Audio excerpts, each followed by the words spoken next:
What's up, family? Daryl Bond, MoTV Media. Another motivational moment for you, for us, for me, to share, to grow on. We're going to always start and reflect on, regardless of what's going on, that serenity prayer. God grant me the serenity, accept the things I cannot change, courage to change the things that I can, and wisdom to know the difference. When I last left off, I spoke on how I just left Dallas and relocated to Indy. I got pulled over. It's time to face myself. The last video I was talking about, you can't run from yourself. So now it's, you know what I'm saying, time to face myself. Time to face what I was running from. Here we go again. And I got pulled over. It's time for me to get my license together. It's time for me to try to clear it up.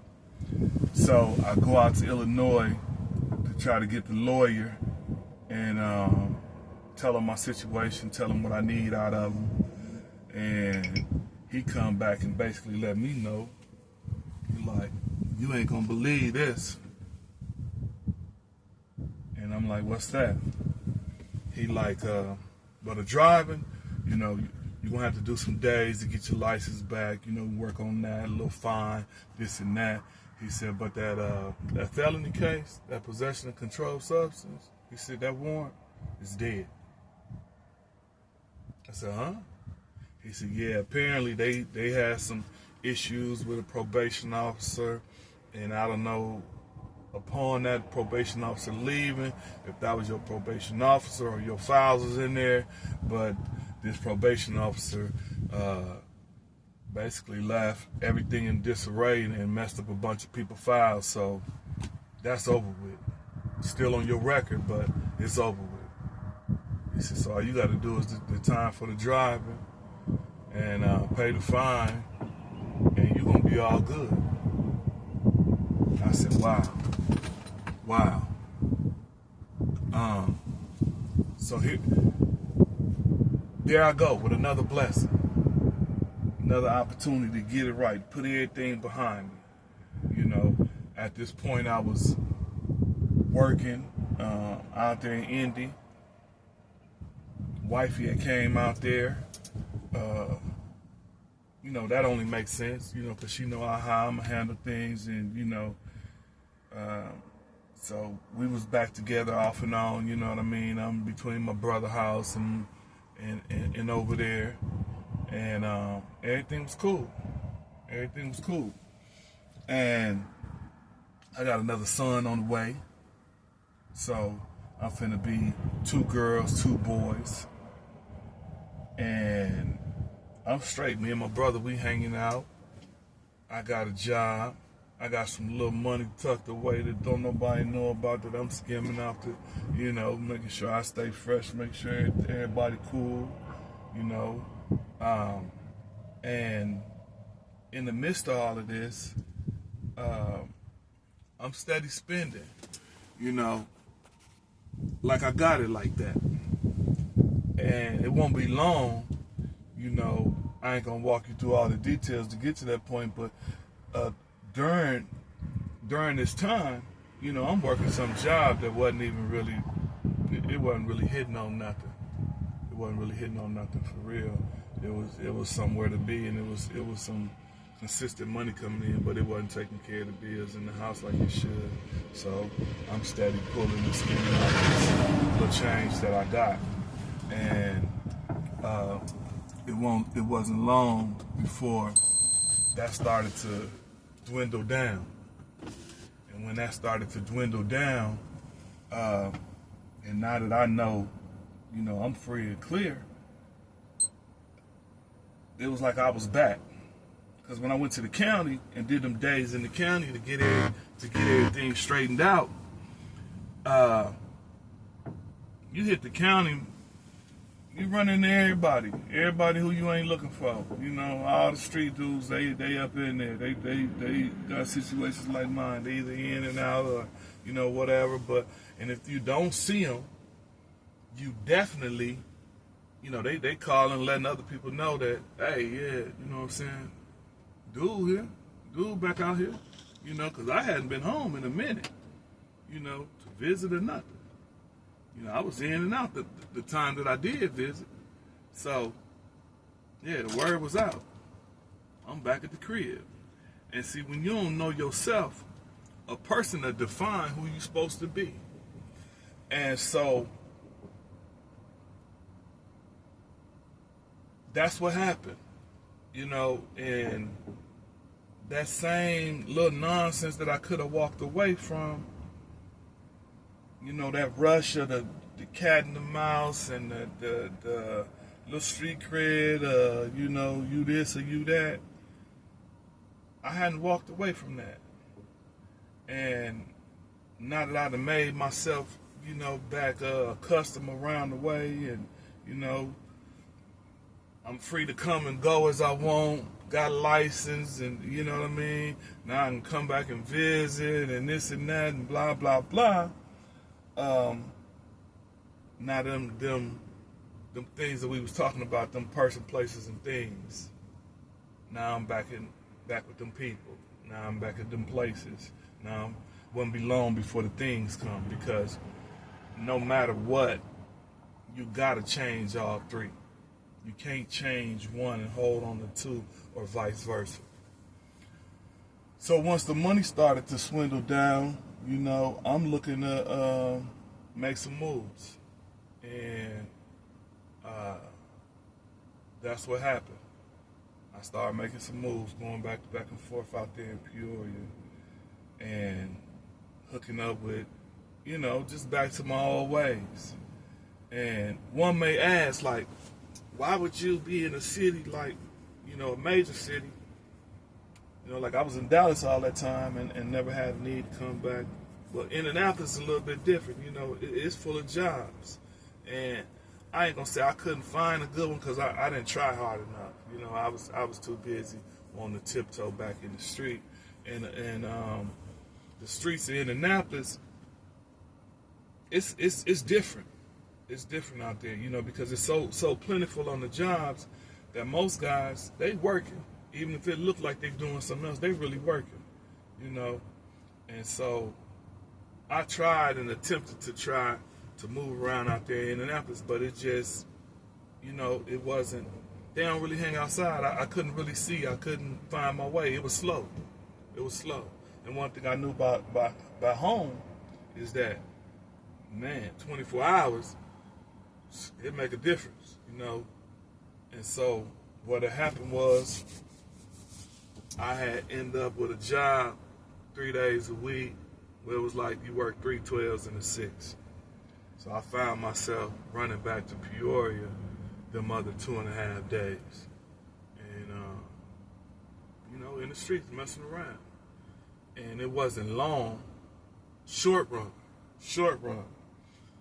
Because I keep in mind, I hadn't seen these guys in years. And even before I had seen them in years, you know, I was in and out of there then, you know. And so I didn't know what these guys was up to. And these guys that was out there on the streets now, they weren't the same guys on the streets when I left. You know, they was guys that I knew, but they wasn't in the positions that, but you know, the streets change, and you know what I'm saying, positions don't get filled. So here I was back dealing with some guys that I knew, but they wasn't the same caliber of guys that I was dealing with before I left. And I said that to say, you know, things just seemed different from the beginning. And even though all the signs was there, like this don't feel right, you know, I was trying to hit a quota. I had like a little small goal in mind. And, but the only thing that could happen had to be an end in mind. You know, for me to be able to develop into who I am today, it had to be an end in mind. And I didn't have an end in mind. I just had a goal. I had a goal to move on. And you know, I was so numb to the fact of who I was and what I did that I didn't see no wrong in my ways. I didn't see the error of my ways.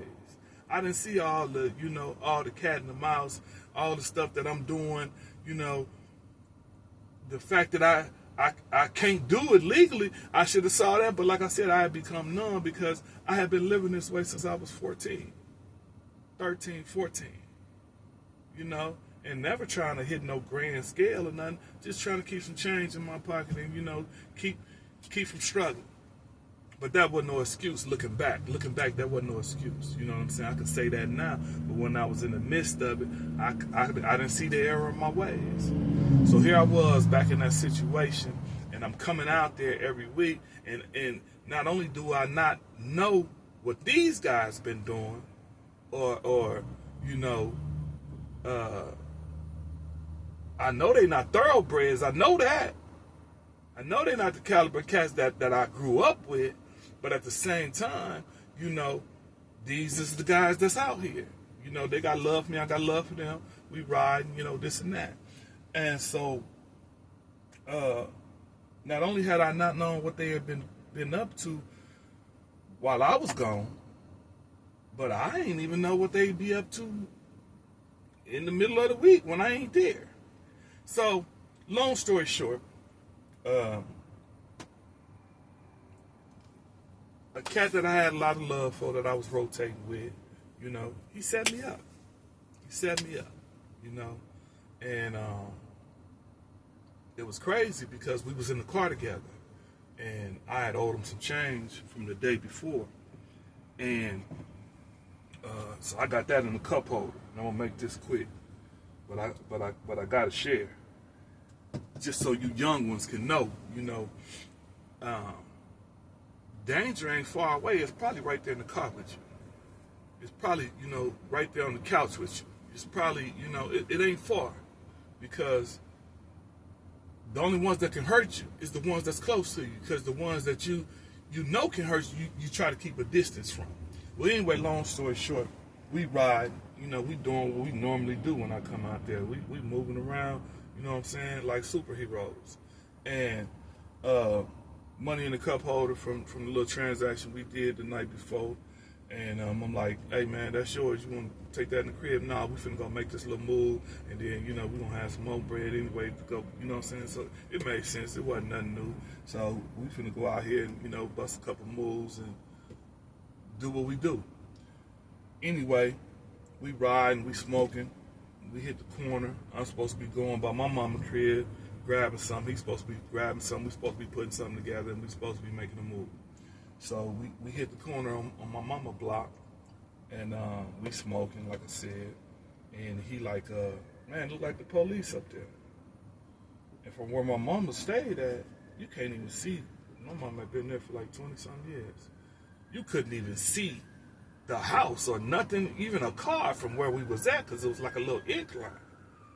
But see, that was his heart letting me know that it's about to go down, you know.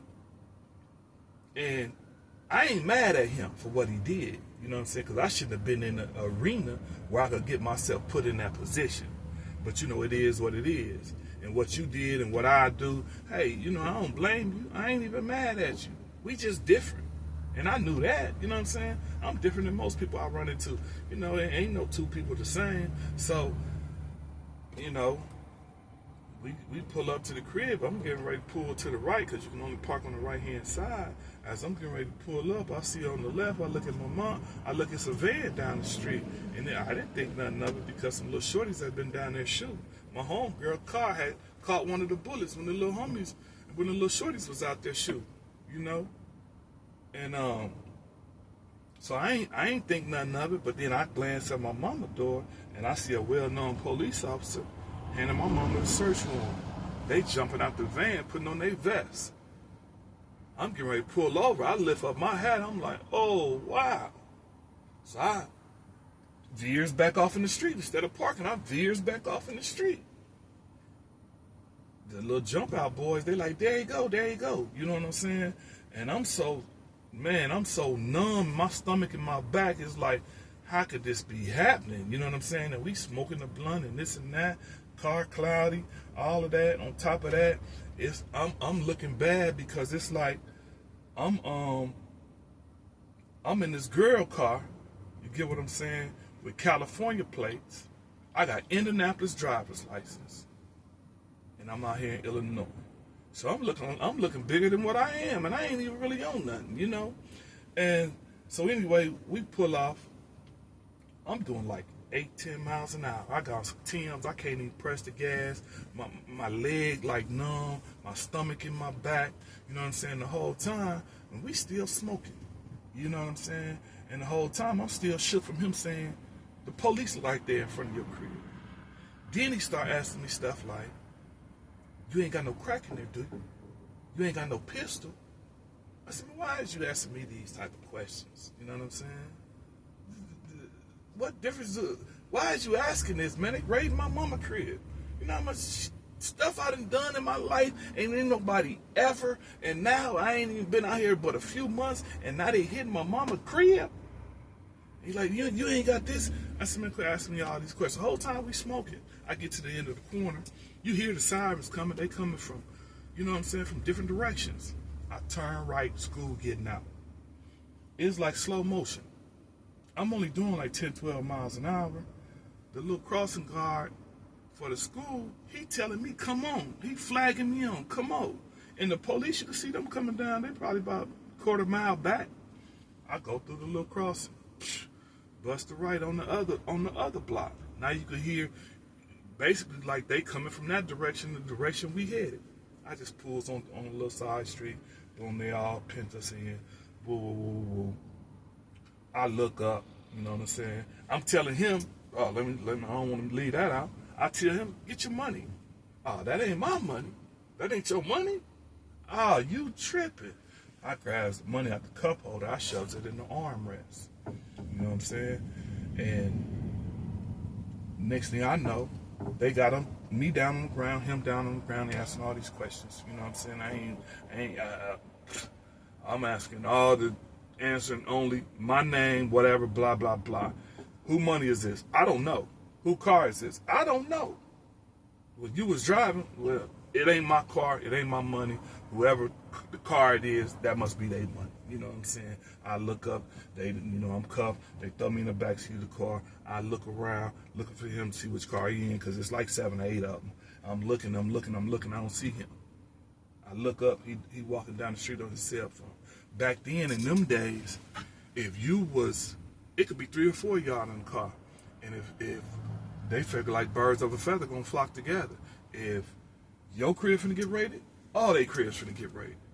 So I get to the county. You know, first they take me back over to my mama crib. They come on my mama crib, you know what I'm saying? And yeah, to me it was nothing what they found, but it was enough to send me, you know, for a real case.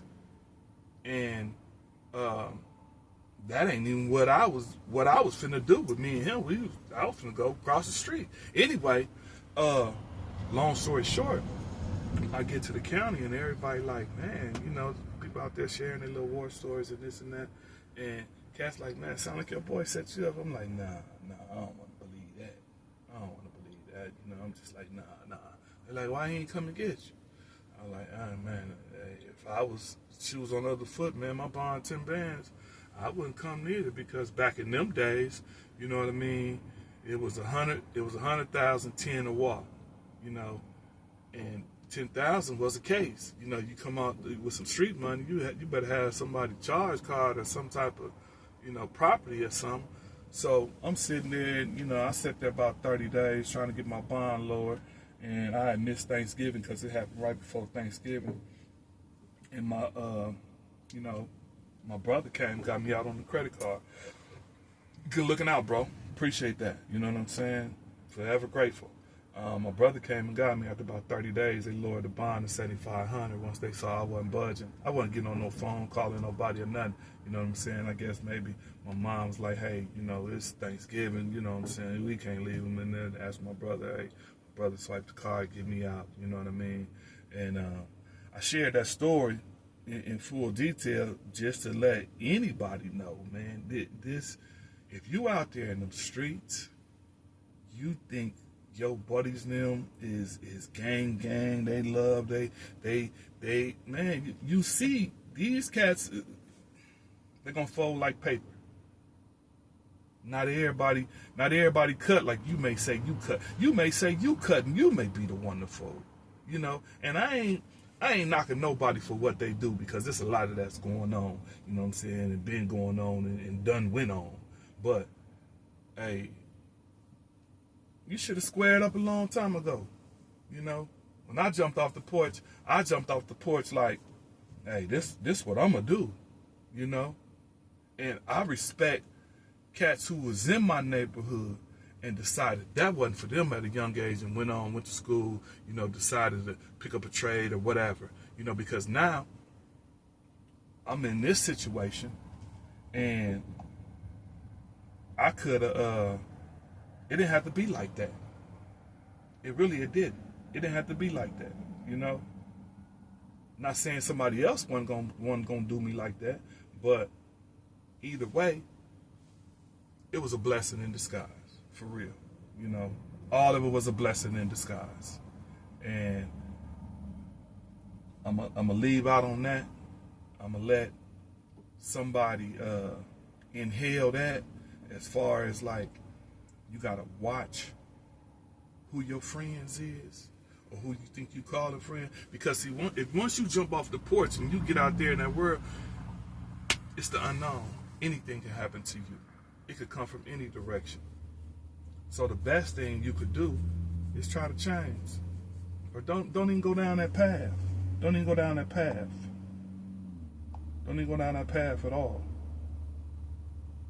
Because ain't nothing good gonna come out of it. Ain't nothing good gonna come out of it. And that's for real. And I had to learn that the hard way. So once I get out my brother bond me out, and I get my, I'm out. I'll go back to India, of course. I still don't want to believe it. So I'm hollering at my lawyer and I'm asking him, you know, how can this take place? And all you, anybody, zoom in on what I'm getting ready to say. The lawyer tell me, I said, I don't even live at my mama's address. How can they raid my mama's crib looking for me when I wasn't even there 24 hours? He said, look, check this out. He said, there ain't but two ways. He said, A, you served somebody at that location within 24 to 48 hours prior to them raiding. I said, no, sir. No, I wouldn't do that. No, I wouldn't do nothing like that in my mama's crib. He said, well, B, don't think too hard. Don't overlook your thoughts. B, somebody saw you at the location with some drugs within 24 to 48 hours. He said, that's who? He said, don't overthink it. It's just that simple. The person you think it wasn't, that's who it was. So, back to all of that. I can't blame nobody but myself. I can't be mad at nobody but myself, because them was my choices. Everybody got choices. And I'm telling you today, you know, to choose wisely, choose differently, use that wisdom and make that change.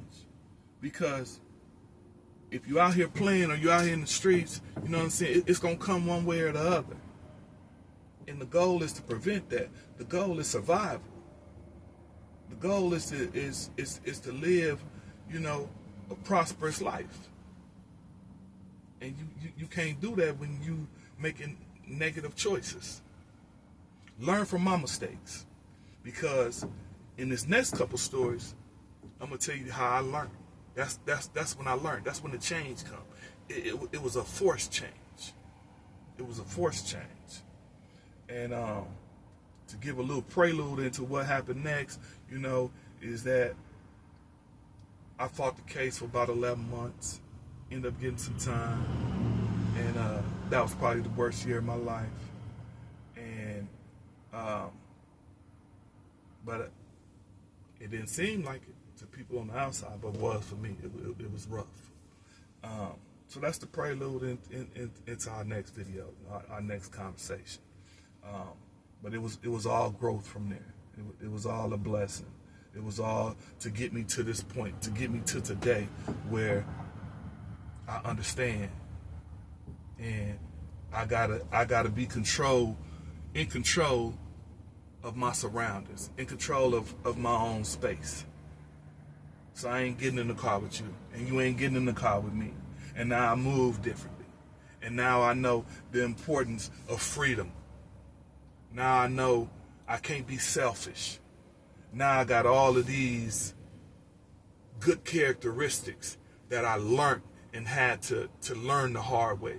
And I'm out here willing to share, so somebody else ain't got to bump their head to learn.